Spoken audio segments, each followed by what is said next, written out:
Welcome everybody to the August seminar for the Health Law and Ethics Network at Melbourne Law School. My name's Associate Professor Paula O'Brien, for those I haven't met before. We meet today on the lands of the Wurundjeri people of the Kulin Nation, and I pay my respects to their elders past, present and emerging. And I welcome very warmly all Indigenous colleagues who are joining us today. We're really delighted today to have two colleagues presenting on this case. We welcome Professor Ian Freckelton, AOQSKC now, excuse me, and Dr Naomi Holbeach, who will present on the Charlie Teo case, legal, ethical and clinical practice issues in unconventional medical treatment. Ian and Naomi will both speak for between 15 to 20 minutes each, so that will leave us about 15 to 20 minutes for a good discussion. And I expect there'll be many comments and questions about this case. So we thank Ian and Naomi very much for in the very short time that the case has been out, getting on top of it and being prepared to come and present today's seminar. So Ian, I'll hand over to you to start. Thanks very much. Thank you very much, Paula, and I too pay my respects to the traditional custodians of the lands in which we're all meeting, and pay my respect to emerging past and present elders. I'm going to do the work of talking through much of what has been recorded within the substantial decision by the New South Wales Medical Council Professional Standards Committee in relation to Dr Charlie Teo. As Paula said, the decision was only handed down a very short while ago. The question that the committee looked at was not whether Dr Teo had engaged in professional misconduct, but whether he had engaged in unsatisfactory professional conduct. That distinction is important because it means that there was no possibility of the committee cancelling or suspending the registration of Dr Teo. The key provisions within the national law that the committee was dealing with was whether he had engaged in, as I said, unsatisfactory professional conduct by reference to these two categories.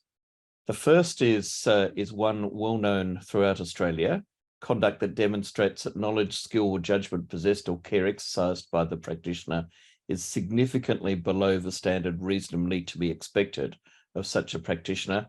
And the other is the more diffuse and rather difficult notion of whether he had engaged in any other improper or unethical conduct.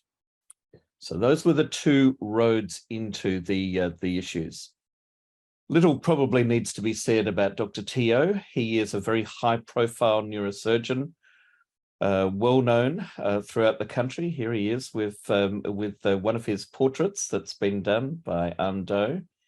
He graduated 42 years ago from the University of New South Wales, became a Fellow of the Royal College 12 years later in 1993, conjoint professor at the University of New South Wales, professor at Duke University Medical Centre, received an AM for his service as a neurosurgeon, and at the relevant time held operating rights at the Prince of Wales Centre and was director of the Centre of Minimally Invasive Surgery.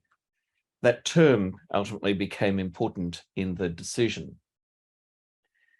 He was subject to immediate action conditions prior to this hearing taking place, and they were conditions that he was very keen to overturn. Ultimately, he did not succeed. And as you can see, those conditions had two components.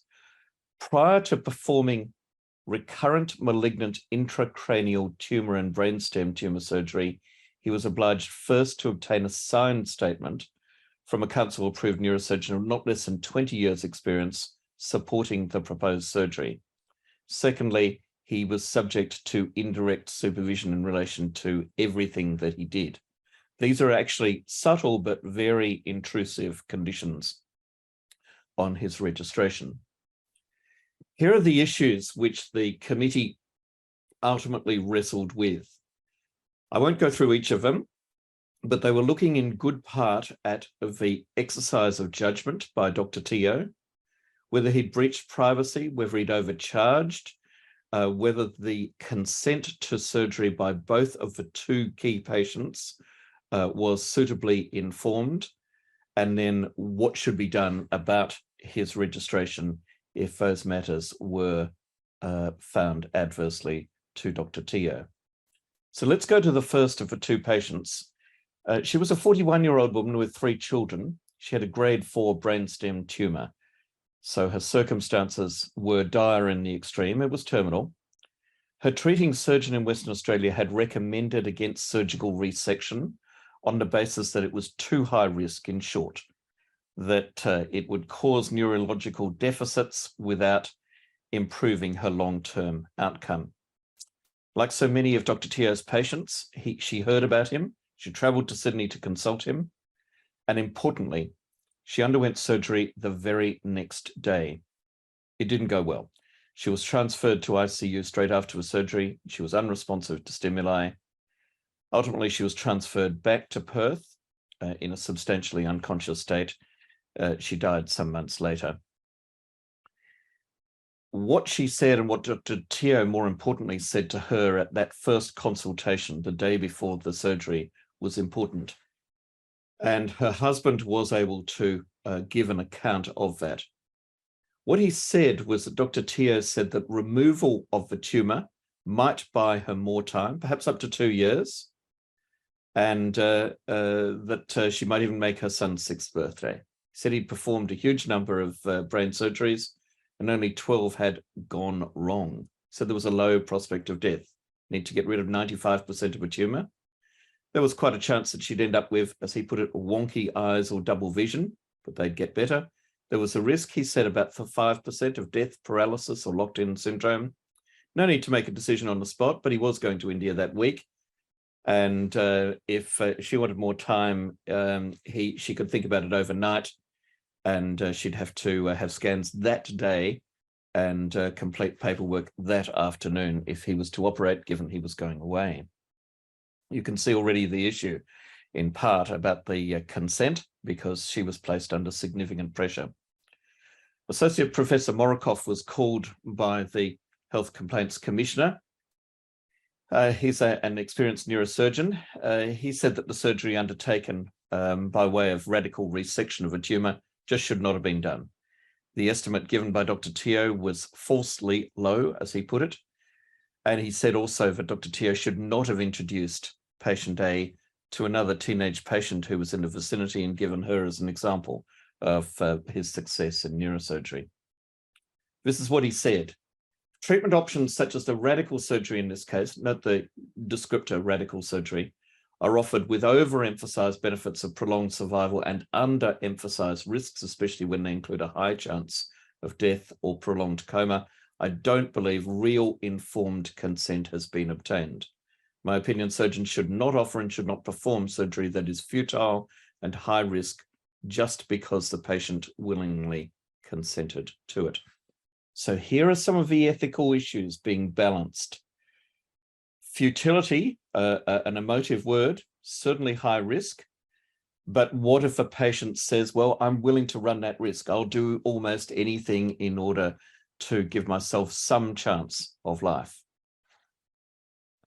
Professor Komisarov, a very highly regarded ethicist, and I think he might be in the audience now, said this, and I want to quote what he said because it's an important articulation of principle.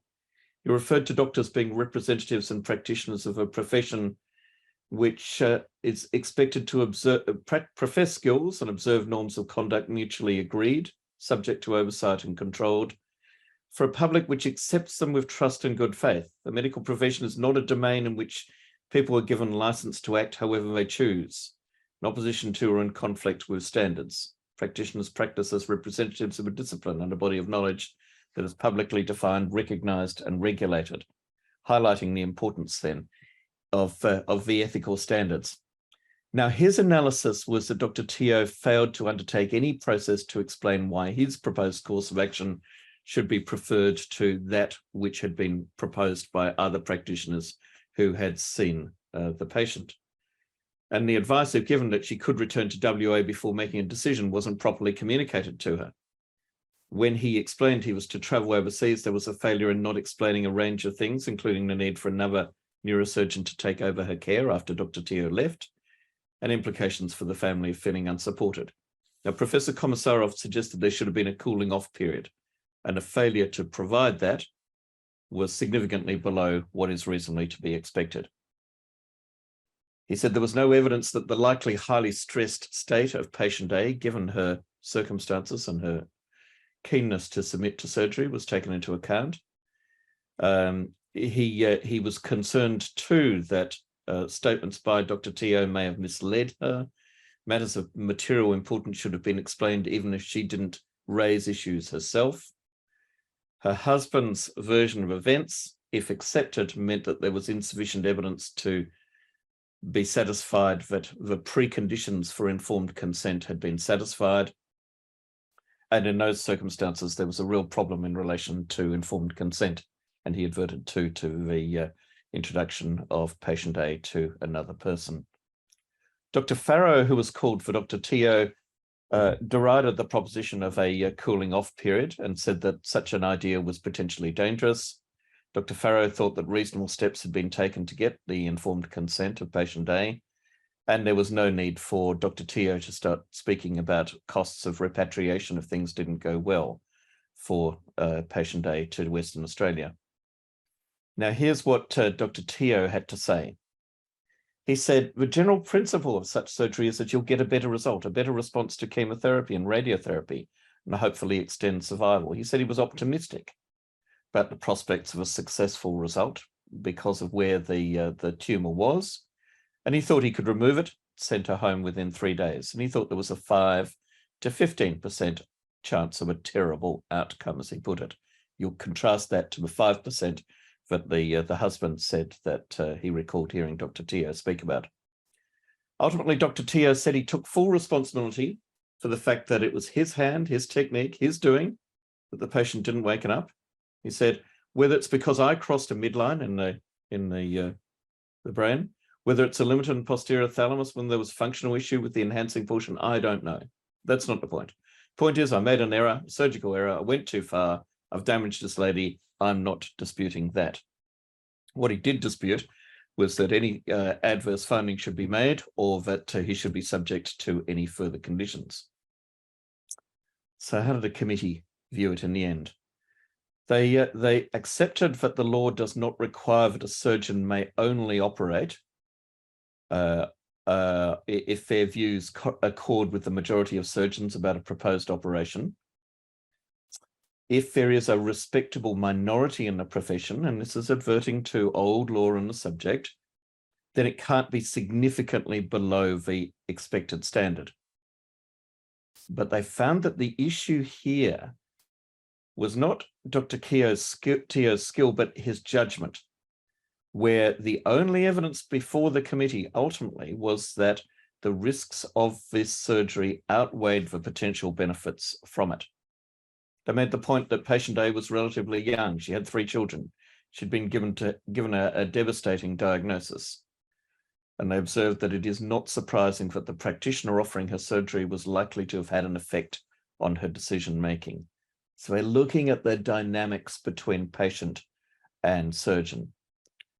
They found ultimately that the surgery was high risk and inappropriate by reason of where the tumor was, what kind it was, its genetic type, and the fact that it was diffuse. And that meant that the potential detriments of the surgery far outweighed the benefits. They took into account that it is not recommended surgery or carried out by most peers, nor even by a responsible minority of surgeons, nor was it supported by the literature. And so I said, even if the consent given by patient A was informed, which it wasn't, Dr. Teo still, and this is really important, had an overriding ethical duty to refuse surgery as required by the code of the college. They found that his attitude to and rationale for conducting this form of experimental surgery was problematic.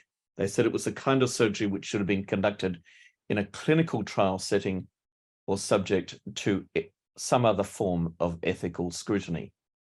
They suggested that the limited papers in the relevant area concerning the particular form of gliomas contraindicated surgery.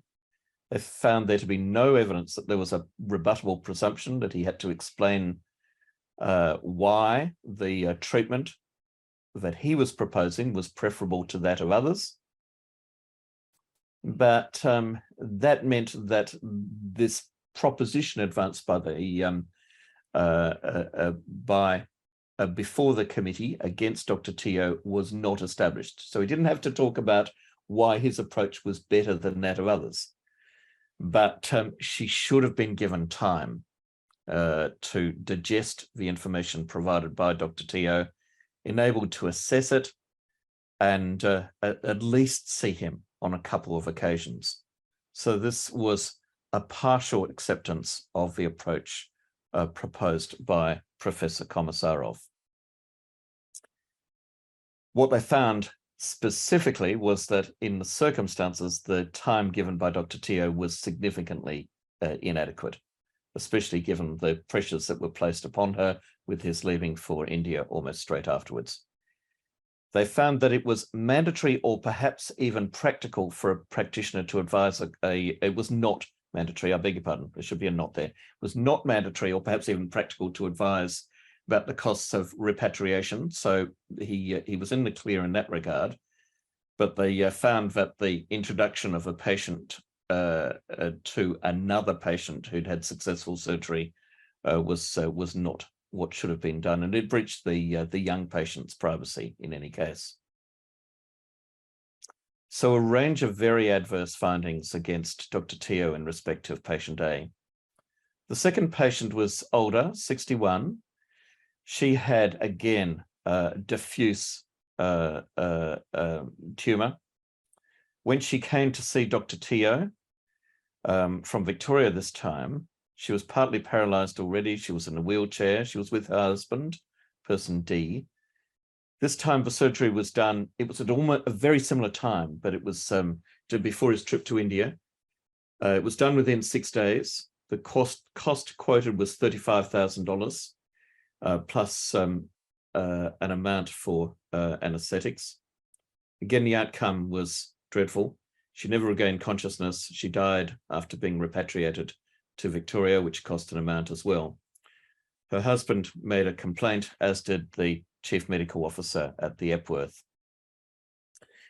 The key evidence was given by person D, who said that when she was told that her tumor had grown on extra scans, he proclaimed to her, and this perhaps gives you a flavor of what alienated the committee from Dr. Teo, said, "What are you fucking crying about? I'm here to fix you. You should be happy. I'm not going to bullshit anything. If you don't have this operation by Tuesday, you'll be fucking dead by Friday." So a bit of subtlety lacking there, and obviously huge pressure imposed upon patient B in those circumstances. He said that this is the husband, that Dr. Teo said that patient B would be awake by the next day, probably home within 3 days. He never said that there was a chance she would not recover. And person D, the husband, said that he felt his wife regarded Dr. Teo as a god. There was an account also by patient B's daughter. There was a rather unedifying exercise where Dr. Teo endeavored to rouse patient B after the surgery, grabbed her on the shoulders, shouted at her, made comments to a nurse, and person E, the daughter, after patient B had been repatriated to Victoria, had an unedifying conversation again with her, which he proclaimed that he'd do it over again if he had the opportunity, told the daughter that she should be grateful that he'd given her and the family extra time. There was quite a deal of expert evidence again, and Mr. King observed that the surgery resulted in removal of a large part of the patient's normal brain, left her with a severe disability, no quality of life. In fact, the surgery reduced her quality and duration of life. Dr. Brazenor said that he was shocked by the amount of resection. 40 to 50% of one hemisphere had been resected. He said that that was just unacceptable and that no responsible surgeon would have offered such a procedure. Professor Morikoff, who testified also about the first surgery, observed that the resection cavity after the operation by Dr. Teo would be by far the largest amount of brain I've ever seen removed for a glioblastoma. His analysis was that the resection showed poor planning of the surgical aims. And he observed that the words imputed to Dr. Teo by her husband were inappropriate, and he regarded the charging as at the extremely high end of the range. Dr. Teo gave evidence and didn't back down. He maintained that the adverse outcome was not a matter of either negligence or poor surgical technique. He said it's just one of those things that can happen. People are unique. Then later on, he took something of a different tack, said, I obviously did the wrong thing by the patient. I've damaged part of her brain to make her as bad as she was post-operatively. Was it my intention? Absolutely not. I didn't try and hurt her. Was it through negligence? Absolutely not. So the committee analysed all of the evidence. It found that the majority of neurosurgeons would not have operated on patient B, but a small minority may have offered surgery to debulk the tumour. However, the surgery that was actually performed, it found, involved excessive removal from her frontal lobe, with a significant amount of tumour that was still left behind, and that was decision-making done during the surgery. The consequence was a devastating neurological outcome, and so the risks of the operation as it actually evolved and was performed outweighed any potential benefits, meaning that he failed to exercise proper skill in the conduct of the operation. It observed that the language that Dr. Teo used to the patient grossly exaggerated the position and no doubt influenced her provision of consent. It found that the slapping of the patient was not itself inappropriate, but to attempt to rouse her in front of her relatives was. And interestingly, and this is the first regulatory decision of this kind in Australia, to my knowledge. There's a major one in Singapore about which an article has been written. This time it found that the fees charged by Dr. Teo were inappropriate. They were improper because of the unequal bargaining position of the two parties, with a patient with a terminal illness desperate for any way in which her life could be extended, and Dr. Teo in his empowered position by contrast. In relation to the interaction between Dr. Teo and her daughter, it found that his responses were inappropriate indeed. I've just given a couple of quotations from what the committee said here. And these are things that Dr. Holbeach will be speaking further about.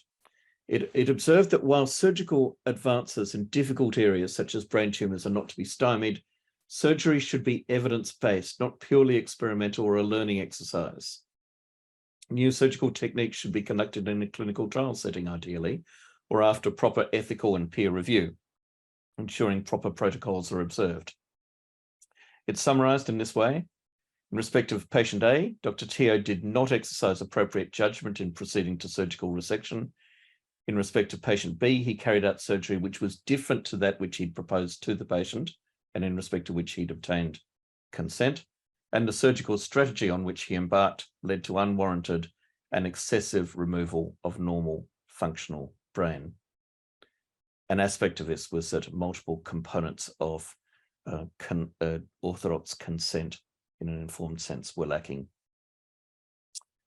This is a very important judgment. It's not from an authoritative body, it's only the committee, but nonetheless, given the prominence of Dr. Teo, given the degree of publicity to which the decision's been subject, it's a very important decision. It may or may not be appealed, Dr. Teo said that he's considering that, but no appeal has been lodged to this point.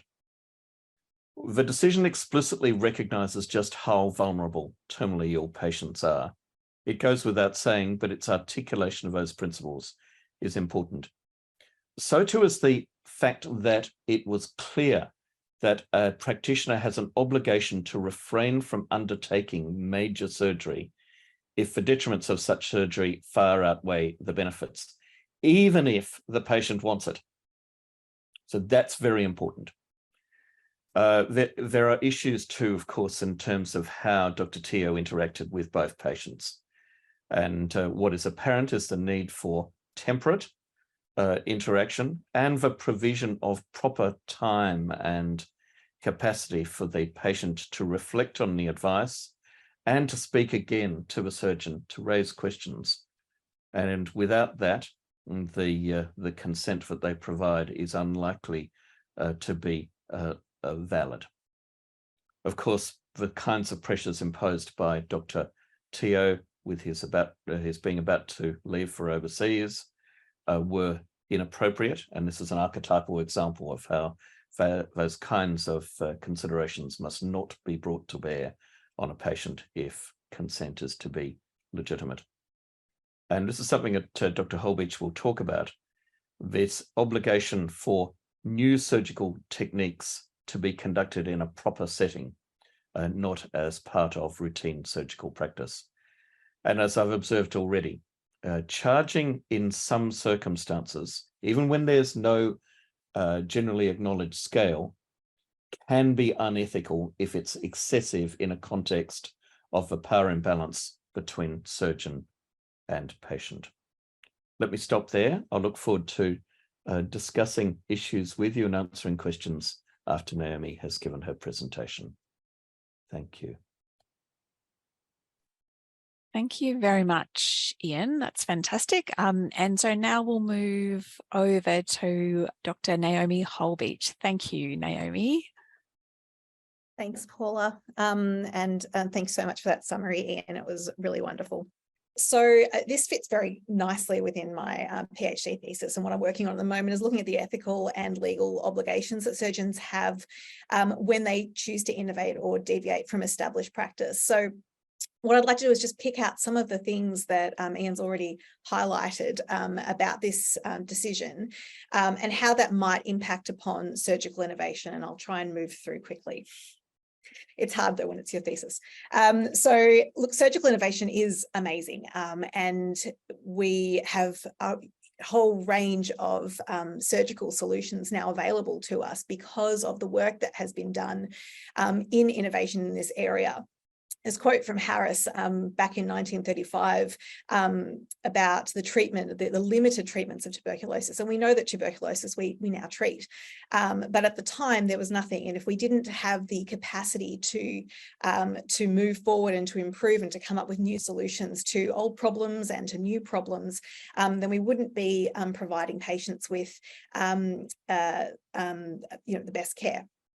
So, but we also need to acknowledge that despite some incredible advances, and there are some pictures of those on the right, there are also failures, and there are risks, both known and unknown, about surgical innovation that we have to be cautious of. But what we don't want to do is to create a situation where our focus on the failures means that we don't provide enough opportunity or support for new treatments to come about. So as has already been mentioned before, medical professionals should practice in accordance with the national law and the doctor's code of conduct. And there is a little section there in part 3 that I think relates to surgical innovation, where it says at 3.2.7 that only recommend treatments where there is an identified therapeutic need and or a clinically recognized treatment. And a reasonable expectation of clinical efficacy and benefit. And that's difficult when it's a surgical innovation where you don't know if there's benefit, you don't know if it's going to be effective, you also don't really know or can characterize all of the risks that might be involved. So as Ian mentioned, Dr. Teo was found to be unsatisfactory in his professional performance. And I just wanted to draw out, and this has already been covered, so I'll be quick about it, that With respect to complaint one particular one, which was in reference to patient A, the decision to operate where the operation carried more risk than benefits. And there are about 6 reasons that were articulated by the committee. And those have been summarised before, but I just wanted to draw them out and say that, so one of the major problems was that it was that the possible detriments of the surgery far outweighed any potential benefits. And that was in reference to the nature and location of the tumour, its genetic type, and the fact that it was diffuse. That it was not recommended or to be carried out by a majority of the practitioners' peers, nor a responsible minority of surgeons. And then so that's the peer professional opinion type argument. And then it was not supported by the literature. So there wasn't clinical evidence to support the decision to operate in this case. Furthermore, that the literature that was relied upon by the practitioner provided only very weak support for the operation. I think I agree that it's a really interesting comment here about the overriding ethical duty to refuse surgery, even if appropriate consent had been obtained, and that this kind of surgery should only be done in the context of a clinical trial. Complaint 1, particular 4, which was a similar question in relation to patient B, also found that the risk of the actual operation performed outweighed any potential benefits. So this isn't the first time that disciplinary decisions have had to grapple with this idea of unconventional practice. And, you know, in general, they've relied on peer opinions, expert evidence, and on the medical literature and what's available in order to define what's appropriate or what's professional practice. And I've just pulled out a couple of quotes. Childs and Walton, where Samuels J.A. said that novelty itself is neutral. By itself, it shouldn't attract or disarm professional reprobation, but a new departure in professional practice or technique must conform to the accepted ethical standards of the profession. It will be a question of fact in each case whether the criticisms approved amounts to no more than a professional dissent or conservative distaste for novelty, or on the other hand, to professional reprobation which founds professional misconduct. And as we'll see in the coming examples from different disciplinary proceedings, that it is a very case-by-case decision, and that has led to a problem trying to determine exactly what the limits are, what the amount of evidence is required to then guide practitioners on what they should be aiming for when they choose to innovate in surgery. So I guess to summarize what I'm about to embark upon trying to explain, despite the acknowledgement that innovation is new, and that it does happen and that it needs to happen, tribunals who have been exploring professional conduct have overall decided that it can't be too new, and there are some problems with that when we talk about trying to facilitate innovation moving forward. So what is it exactly about surgical innovation that presents these challenges? Well, the nature of surgical innovation is that it is new, and because it's new, there will be limited clinical evidence available. There'll also be a very limited peer group, and that peer group who are doing this new surgery. For example, if we think about, uterine transplant, your peer group might be in the US, they might be in Sweden, they might not be Australian. There'll also be limited experience from other peers dealing with the surgical problem that you're tackling, or in the technique that you're trying to adopt to tackle it. Unknown risks and benefits, obviously. The other thing to keep in mind is that it's surgery. And there are 2 things about surgery that I just want to highlight, is that one, there is this heightened patient vulnerability when it comes to performing surgery. And in this case, in the Charlie Teo case, the patient vulnerability here was that the options were palliative care, and so they were really limited in their alternative treatments. But also the very nature of surgery being anaesthetized, not being able to actively participate in the care that you're receiving because you're asleep, also heightens the patient vulnerability. It makes it different to, for example, taking a medication or a pharmacological agent where you might decide, actually, no, I don't want to take this medication, or actually I have some side effects now, I might just stop and talk to my doctor. The other thing about surgery is that it's actually not straightforward or easy to do good quality research. Not to say that the good quality research shouldn't be done, but there are some significant challenges. And particularly if we're talking about patient conditions that might be at the extremes of severity, or extremes of complexity, that they might also be quite rare. It's difficult to do good quality research in those situations.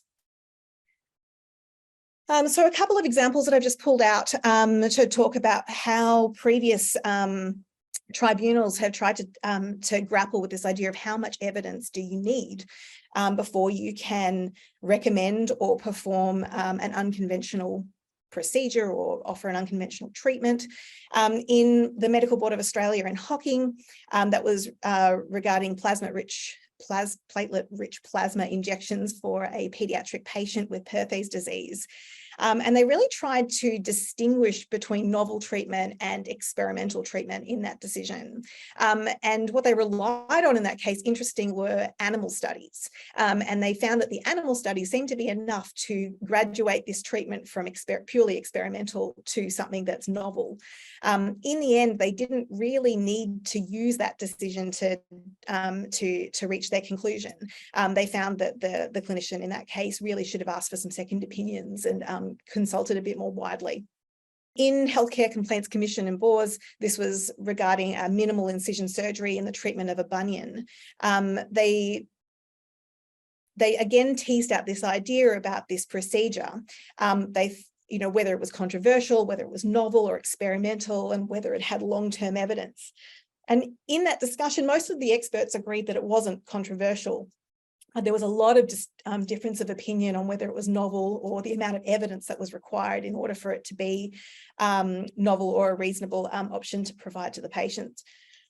And again, the decision really didn't hinge on this, and so they didn't actually settle it. They just provided a lot of commentary about it. And then finally, in Trail versus the Medical Board, which is a Victorian decision, this was regarding a cancer patient that was treated with hypothermia and microwave treatment. And their comment there was that there was no coherent or scientifically rational explanation. Indeed, the clinician in that case wasn't even able to mount any clinical evidence in support of that treatment. So what I suppose I've come to is it's really unclear how much evidence exactly in the medical literature is needed, and what that evidence is. I think animal studies seems to be a fairly tenuous link to, establishing efficacy or benefit to patients.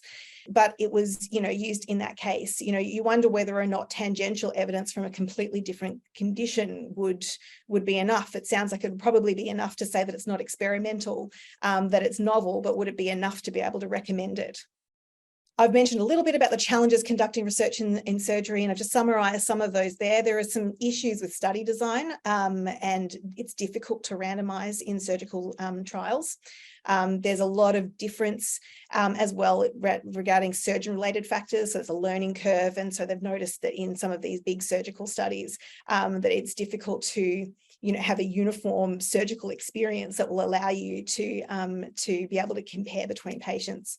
It's also a complex and multi-step process when you do surgery, and it's very difficult to tease out the various steps that you might be trying to test to avoid having confounding factors that might interfere with your data. And also deciding what outcomes you measure is also problematic in surgery, and when to measure them. Do you follow them up after 6 weeks, or should you really wait 7 to 10 years? And then finally, if we had to wait for clinical evidence in order to assess professional practice in the setting of surgical innovation, are we disadvantaging some patients from accessing innovative treatments when there are no real acceptable or adequate options, especially in that complex, severe and rare condition patient group, where they might be waiting a very long time before there is clinical evidence available? Some cases that have considered peer opinion. And so peer opinion might not be available, and it might not be Australian. And so that can cause some problems when we're using that to define what professional practice is. In Huang and Walton, this was a complaint about prescribing habits of benzodiazepines in an at-risk population by this practitioner. And the tribunal gave a lot of weight to the prescribing habits of other doctors.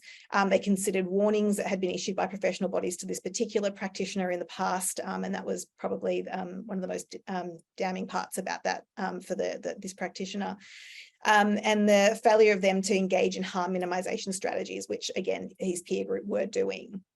Again, returning to the Hocking decision, the practitioner in that case, the tribunal said, should have consulted more broadly and obtained a second opinion. So they sort of left the novelty question to the side a bit and really based their decision on the fact that the practitioner could have got a second opinion, could have called some friends, could have had some conversations more broadly to come to a consensus about whether or not this is the right thing to do in the paediatric patient. And then finally in Gorman, which was a New South Wales case, so Gorman was criticised heavily in this decision for failing to communicate the unorthodox nature of their views, and the fact that the spinal manipulations that they were using to treat a huge range of conditions, that was a massive departure from what his medical colleagues were doing. So I guess to summarise from there, the group of peers that you might be relying on to support you could be really small, and especially with increasing specialisations in medicine and surgery. And I suppose I've just been reading the Mills and Oxford case from the UK, and when they were trying to define the peer opinion, which was a negligence case over there, they had a really difficult time trying to work out who this neurosurgeons peers were. Was it oncology? Was it neurology? Was it neurology with minimally invasive techniques? And so defining who exactly is in the position to say, you know, what the standard ought to be is challenging, especially when it comes to surgical innovation. Not all innovation occurs in a team setting, and because of the fluid nature with the way sometimes innovation occurs, it might just be that a surgeon adapts a procedure because something unexpected happened and all of a sudden an innovation occurs, and they're the only one the first time they've done it. And then I guess the other cautious thing is that your peers might not be in Australia, and increasingly there are groups that are innovating overseas, and our surgeons are traveling overseas to learn that procedure and bring it back to Australia, but the peer opinion really is an international one. Finally, I just wanted to speak to this, surgical innovation when there are no good alternatives. And this is, coming back to that the comment that Dr. Teo had an ethical obligation to refuse to operate even if the patient was consenting. And this has been mentioned in a few other cases. In O'Sullivan, the medical practitioner acquiesced to the patient's demands for a bicarbonate soda treatment for breast cancer. And the patient really was quite demanding of the clinician in that case. And the practitioner, the tribunal said, should have fully informed the patient that it was unconventional. They didn't go as far as saying they should have refused it, but really came down to the fact they should have told the patient. In Trail on the medical board, again, so that was the case about the cancer treatment being with hypothermia and microwave treatment. And it was interesting that the practitioner actually admitted that the hypothermia treatment was only a benefit if it was done in the context of adjuvant chemotherapy and radiotherapy, or rather the hypothermia was adjuvant to those therapies. But by allowing the patient to complete the hypothermia treatment, they were essentially agreeing with the patient when the patient refused to have the chemotherapy, and the tribunal in that case said that they shouldn't have done that. If they knew the patient was going to refuse chemotherapy, they should have refused the hypothermia treatment as well. And I've just also quoted there again from the Teo case that we've been discussing. So I have some questions about whether or not patients should have the right to try. There is a Right to Try Act in the US, where patients can, generally cancer patients, can appeal to pharmaceutical companies to access biologicals and chemotherapy drugs that are not yet FDA approved. And there's some debate about that, whether or not is there any harm when you've got nothing left to lose. And I think, there are a number of hematologists and others who argue that, yes, there can be harm, even if you have nothing left to lose. There's also the patient vulnerability issue. It was raised multiple times in the Teo decision. I think that, you know, there's potentially some negation of patient choice if you, you know, reference patient vulnerability and their desperation to live, and so they can't make decisions in that kind of situation. Arguably, it's not possible to remove patient vulnerability.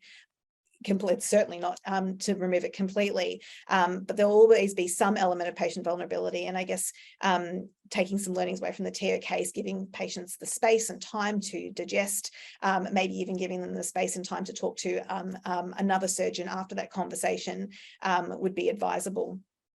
And finally, the assessment of risk and the decision that to run that risk is not an objective decision. I would argue that the patient is best placed to decide what sort of risk they're willing to run. And I suppose as an aside, and something that I've been thinking a lot about in my thesis, is the nature of the patient-doctor relationship and how that is changing, especially as patient and public expectations around the doctor and the doctor's role in providing information and being the font of wisdom is changing. And I wonder how that will affect doctors' obligations, you know, in coming years. So just some concluding thoughts. I think surgical innovation is a critical part of practice and it needs to be supported. Surgeons practicing innovatively, however, are quite vulnerable under the national law. They need better guidance to navigate these professional obligations when they innovate. I also think patients should be able to access innovative treatments within reason. So just some references, not a comprehensive list, but some references to some of the papers that inform some of the work that I put into this presentation. And thank you very much. Thank you very much, Naomi. That was fantastic. Thank you to Naomi and to Ian for fantastic presentations. I mean, it's quite clear, I think we could spend quite a bit more time talking about this, and the presentations have actually raised lots of very fascinating issues. So I thank everyone for joining us today, and I look forward to seeing you at the next Health Law and Ethics Network seminar, which will be on the 5th of September. If you haven't joined the mailing list for the network and you would like to, please go on to the Health Law and Ethics Network website, and there's a place there where you can ask to join the mailing list. So thank you again to our speakers for an excellent presentation. Thank you.